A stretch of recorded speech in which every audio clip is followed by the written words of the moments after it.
This video is brought to you by Nebula. Hi, welcome to another episode of ColdFusion. This is an illustration of what people in 1899 thought the year 2000 would look like, a very accurate depiction of a policeman and firefighter taking to the skies with their paper wings. Clearly, this is exactly the kind of technology we have today. Spot on.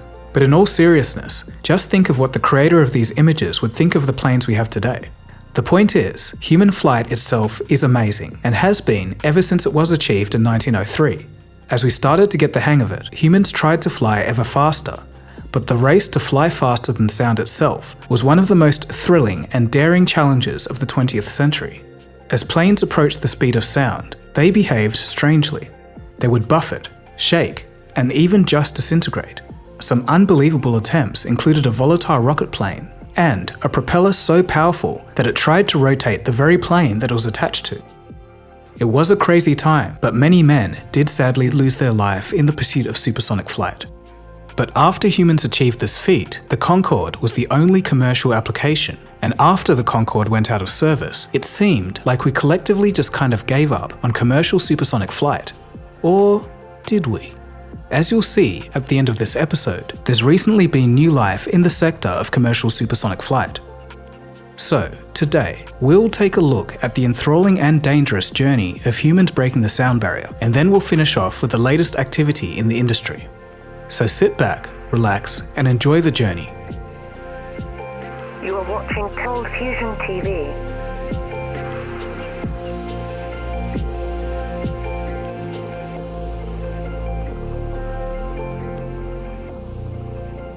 For those of us with hearing, we're all used to hearing sound every day, but when you think about it, it's blisteringly fast.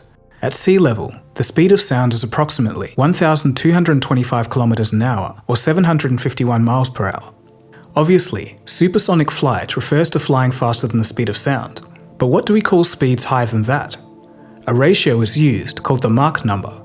Mach 1 is equal to the speed of sound, Mach 2 is twice as fast, and so on.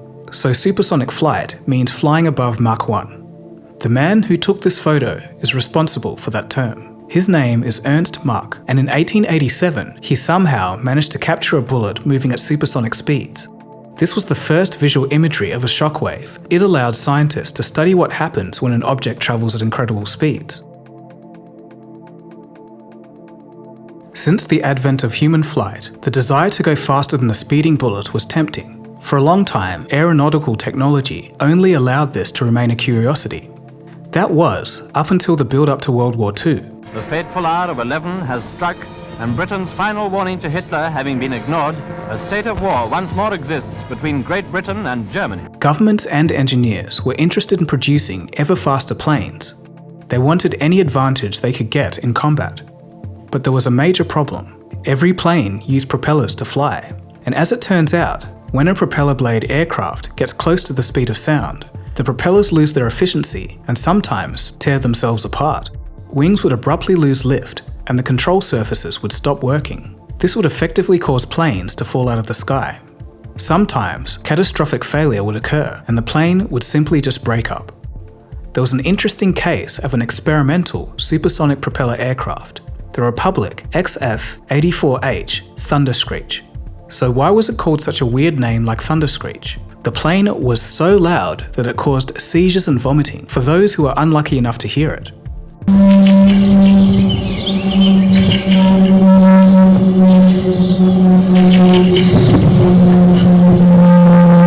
That was because the propellers themselves were actually supersonic, and this caused thousands of sonic booms per second. The propeller was so strong that in flight, it tries to rotate the plane instead of the other way around. Of course, this is almost cartoonish, and it was seeming that planes simply couldn't go any faster. Then came the Germans, led by a certain crazy man. German engineers were actually the first to explore the possibility of supersonic flight. They wanted to dominate air-to-air combat during World War II. One design was a simple rocket engine with wings basically. It was called the Messerschmitt Me-163, nicknamed the Comet. With its highly volatile fuels, it could reach a speed of 800 kilometers an hour, or about 500 miles an hour. That was enough to outpace anything in the sky at the time. However, it still fell short of breaking supersonic speed during level flight. Its rocket-powered engine burned through all of its fuel in just 7.5 minutes. During that time, it covered 82 kilometers. The thing was, it then had to glide back to base, often under enemy fire. Even worse, its fuel was so highly corrosive that it sometimes burnt the pilots. A prototype Me-163A in 1941, piloted by Heinrich Dittmar, was the first plane to exceed 1,000 kilometers an hour.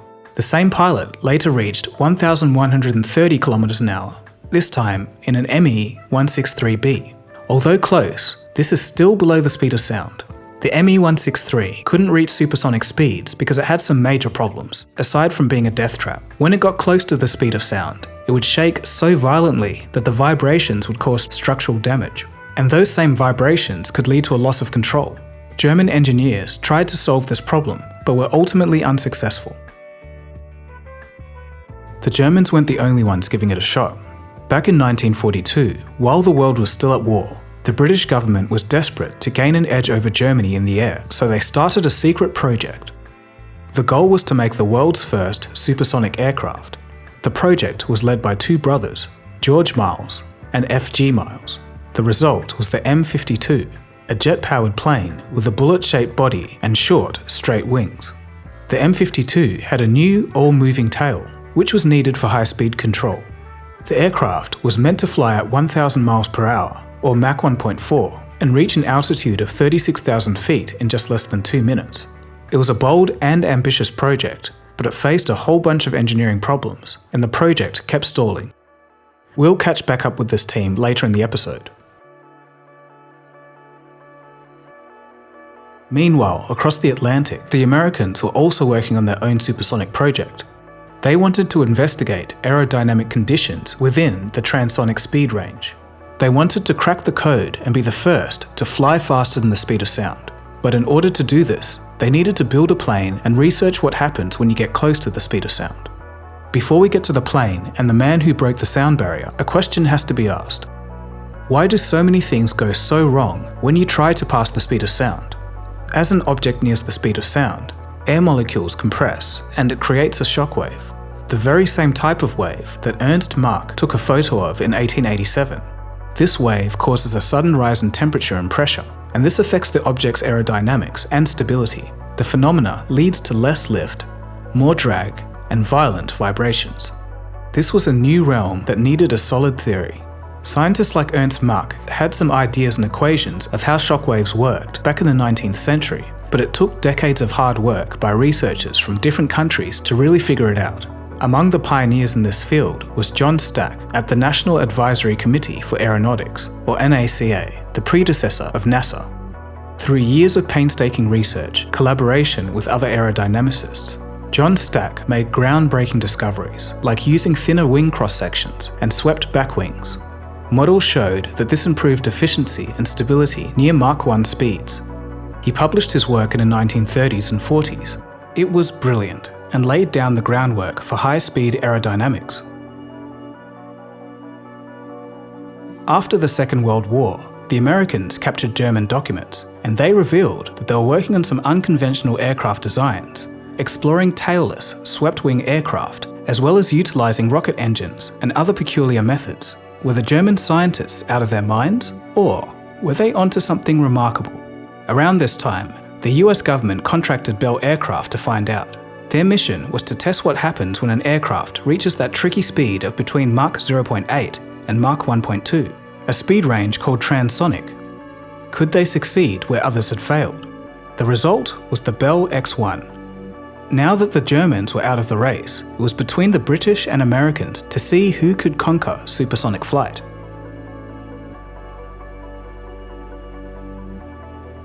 By looking at the orange-coloured Bell X-1, it looked remarkably similar to the M52. So, some British homework had been stolen, but the bullet shape wasn't just to look cool. It provided stability and low drag at supersonic speeds. It also had short, straight wings, just like the M52. Interestingly, captured German documents suggested that swept wings would be better suited for supersonic flight, but at the time, they weren't well understood. So the X-1 engineers chose the same wings as the British. Speaking of the British, how were they going? Across the pond, the M52 design was nearly complete by 1944, and Miles had received orders to build 3 prototypes. The test pilot chosen was the most decorated pilot in British history, Captain Eric Winkle Brown. With 400 different aircraft under his belt, Brown was sure that he could fly the M52 to its limit and break the sound barrier. But little did the British know that a deceptive deal would soon rob them of their hard efforts. In 1944, the British and American governments signed an agreement to exchange high-speed research and data. But unfortunately, the Americans cheated. According to Dennis Bancroft, Miles' aircraft chief aerodynamicist, the Americans visited the Miles workshop. They saw the drawings and research on the M52, and the British were happy to share the details with them. But in return, the Americans didn't share anything about their X-1 project. The deal massively helped the Americans, but the British got nothing in return. Unaware of the ongoing developments, British engineers at Miles kept working on the M52 project. They were at it for 2 years. Then, in a startling turn of events, the English government abruptly cancelled the project at the beginning of 1946. And this was just weeks before the first scheduled flight of the M52. The official reason cited doubts about its feasibility and safety, though some historians speculate that there were additional factors. Budget cuts or external pressure may have played a role. The cancellation of the M52 project was devastating to George Miles and his team. They had worked tirelessly for 4 years on the Dream project. They felt betrayed by their own government and their American so-called allies. The cancellation also meant that Eric Brown lost his chance to become the first man to break the sound barrier. He later said that he was, quote, bitterly disappointed by that decision.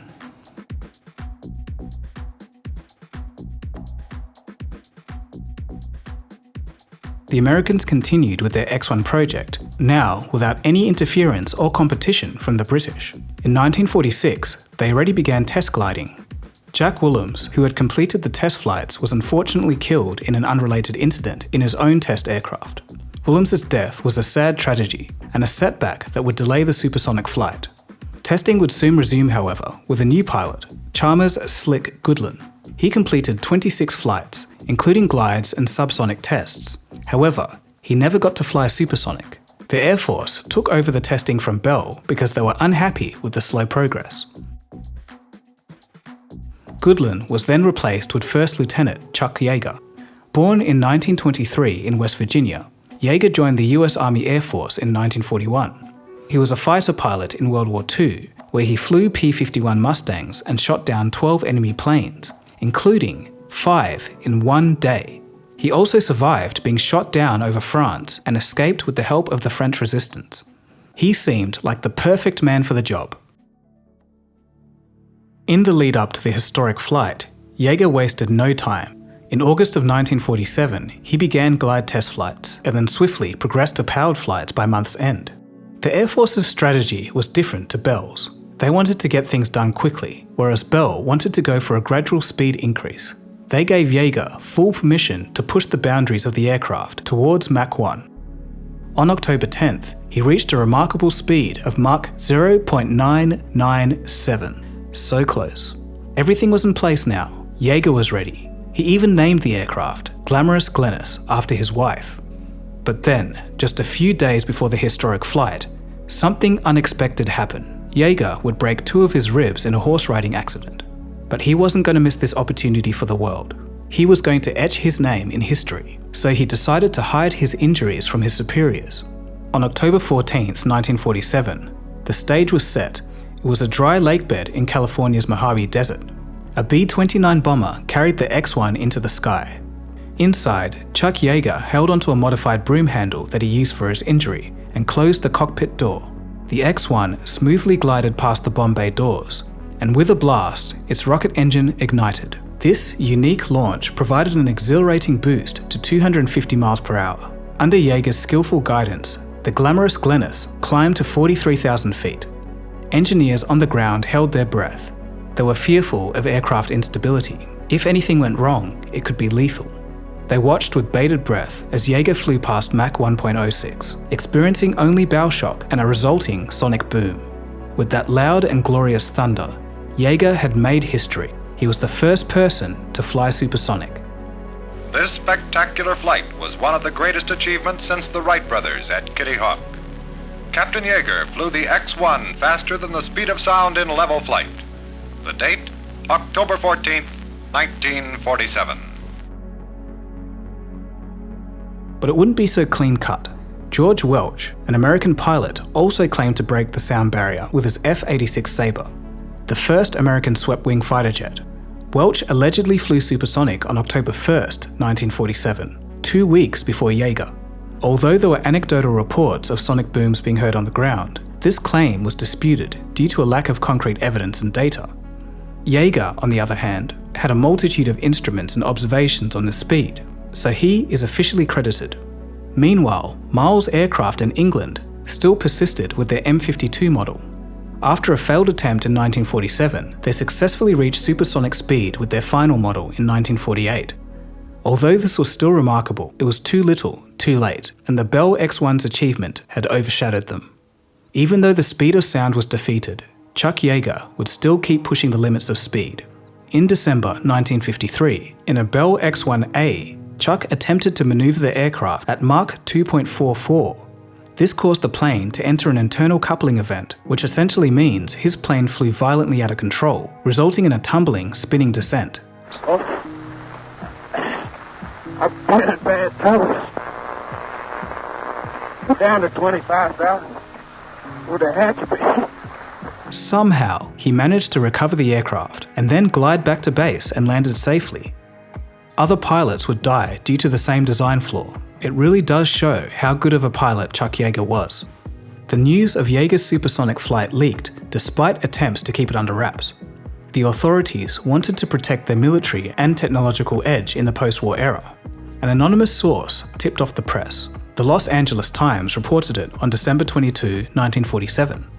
The authorities continued denying and downplaying the achievement until June of 1948, when Yeager flew again, faster and higher in the same X-1. He flew at Mach 1.45, breaking his previous achievement and setting new world records. The news of supersonic flight caught the public's imagination and sparked a wave of interest. Yeager and his team would be hailed heroes and received several awards and honours. The Bell X-1 became an icon of supersonic flight and was donated to the Smithsonian Institution in 1950, where it's still on display today. As great as it was for the team, you can't help but feel for the British engineers who worked for 4 years only to get their work stolen. Regardless, the event encouraged many young people to pursue careers in aerodynamics, in aerospace engineering, and it inspired a whole new generation of pilots. So, what was the fastest plane humans ever made? Well, it might surprise you that the speed record for a level flight aircraft was set all the way back on the 3rd of October 1967. It was a North American X-15. It got to a top speed of 4,520 miles per hour, or 7,274 kilometers an hour. After going so fast, here's some imagery of the damage caused by just the air rushing past. Unbelievable.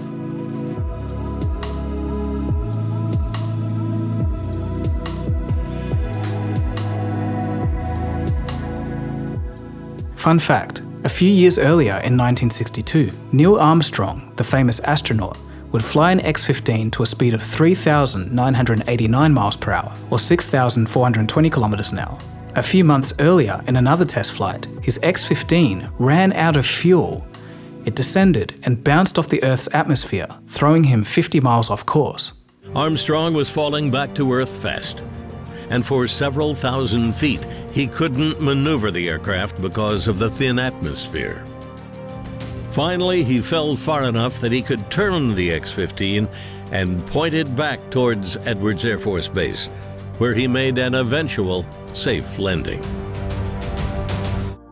From the 1960s onwards in the military, there was gradual innovation in regards to supersonic aviation. Some classic examples include the 1964 North American XB-70 Valkyrie. It was a bomber that could cruise at Mach 3 for thousands of miles. Only 2 were ever made.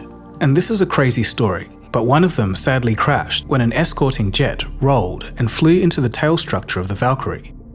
So why was this jet flying so close? Because General Electric, who made the Valkyrie's engines, wanted a cool photo shoot for an ad. After this accident, it was basically the end of the project. Then, there's also the 1966 Lockheed SR-71 Blackbird, one of the most iconic aircraft. While it was in service till 1999, it was used for aerial reconnaissance, and it could reach speeds of up to Mach 3.2. Another classic is the 1986 Rockwell B-1 Lancer, a variable wing heavy bomber that could cruise at Mach 1.2. And then of course, there's a plethora of fighter jets, like the 1997 F-22 Raptor and the 2006 F-35 Lightning II, both built by Lockheed Martin. The Russians had their MiG series, the French company Dassault released a few jets, and Sweden's Saab had many notable examples too. So that's all in the military, but what about the civilian side of things?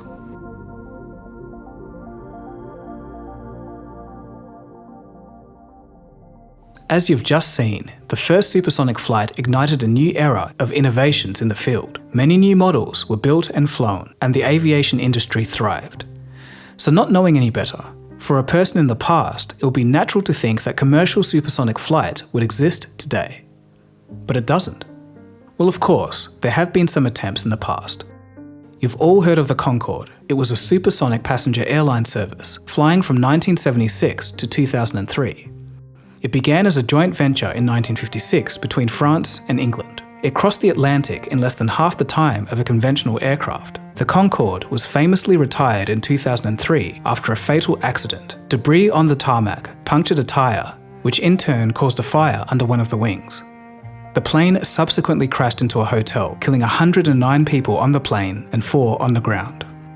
For the first time in more than 30 years in its history, a Concorde has crashed, and that's where we start. It was an Air France Concorde chartered by a German tour company. It had just taken off from Charles de Gaulle Airport in Paris when something cataclysmic happened in at least one of the 4 engines. In this picture, you can see a long stream of smoke and fire as the pilot struggled to gain altitude. He failed. And when the plane crashed in the grounds of a small rural hotel in Gonesse, just outside Paris, 100 passengers, mostly German, 1 American, 9 crew, all French, and 4 people on the ground were killed. What's lesser known is that the Americans also tried their hand, and in 1961, the US government awarded Boeing, and Lockheed Martin contracts to build supersonic aircraft, but budget cuts killed both projects in the 1970s. The former Soviet Union entered the race with the Tu-144, and that's worth a mention. An interesting note is that it was the world's first supersonic transport aircraft, flying 2 months before the Concorde in 1968.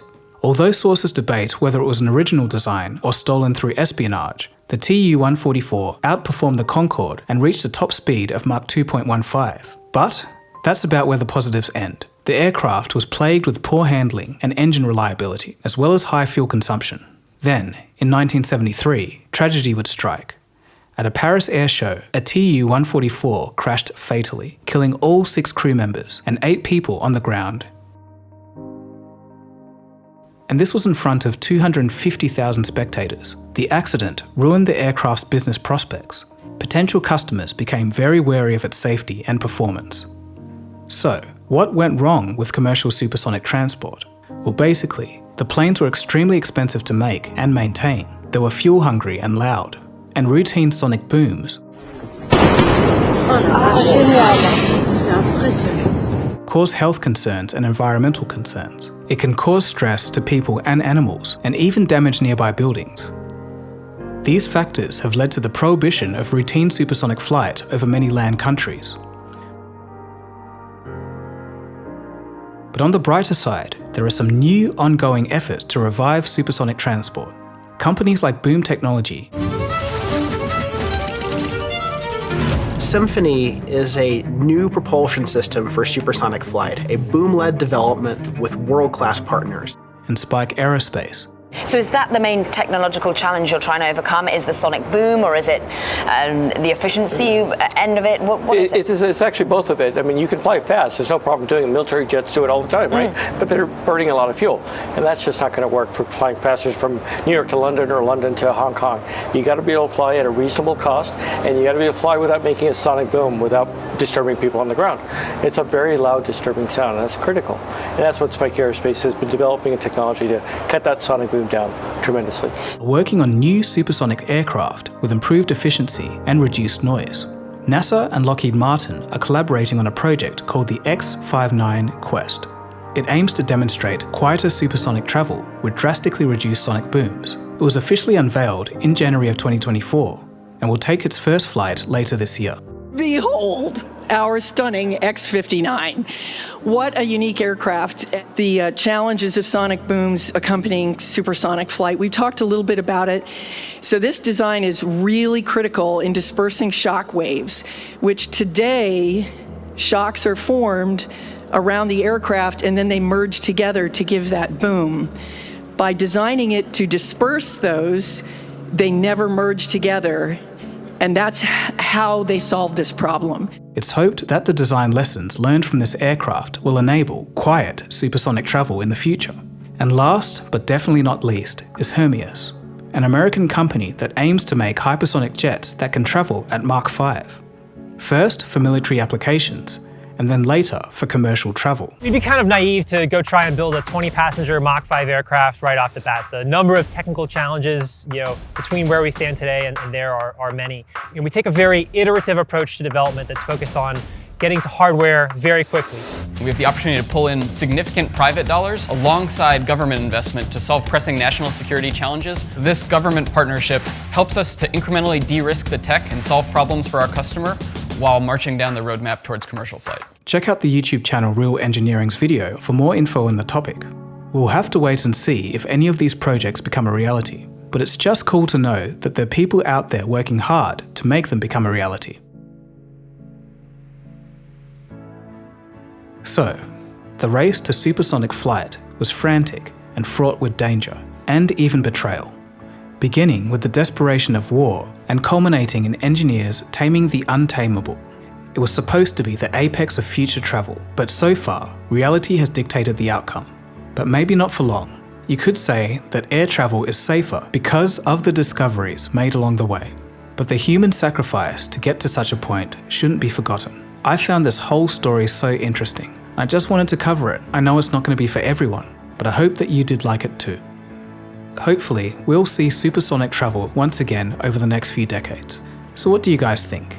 Do you think we'll have supersonic passenger aircraft in our lifetimes? Or will it forever be a pipe dream? Let me know in the comment section below. Here's a quick word from today's sponsor, Nebula. Nebula is a streaming platform for creators and by creators. Started as a way to free creators from the limitations of YouTube, the company has become one of the most interesting and fastest growing independent video platforms on the internet. If you're particularly interested in thought-provoking content, Nebula is a great place to discover exclusives and original content from creators you may be familiar with. For example, I've covered a couple of aviation stories on ColdFusion recently, and out of interest, I was looking at some content on Nebula. I stumbled on this exclusive by Neo on the Tenerife disaster, the worst crash in aviation history. There's also a lot of other interesting shows, like Modern Conflicts by Real Life Law, which goes into the depths of geopolitics, or there's The Logistics of X, which covers the minute details of planning and organization behind some of the biggest global projects. Nebula also recently got their biggest update ever. The homepage has a new look and an improved UI, so you can find content based on categories like news, culture, science, history, and more. You can watch ColdFusion videos there ad-free, and that goes for every creator on Nebula. And right now, for a limited time, Nebula is selling lifetime memberships that will last as long as both you and Nebula exist. You pay $300 once, and that's it. No monthly fees or anything else. You'll have access forever. Click the link below to get started. Clicking the link helps support ColdFusion, so thank you.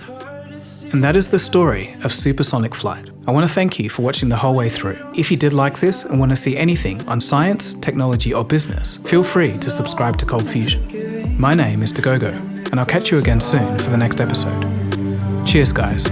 Have a good one.